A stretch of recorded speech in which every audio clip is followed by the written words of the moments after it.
అరచేతినే ఎరుపుగా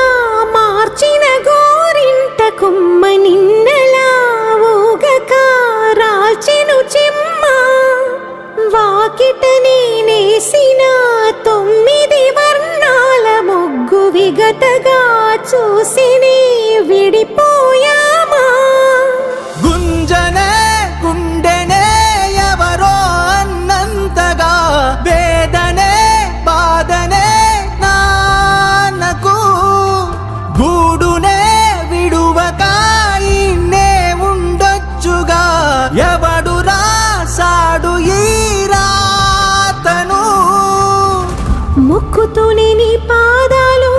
కడిగిన ఈ కన్నీళ్ళు రెక్కలల్లా దాసుకొని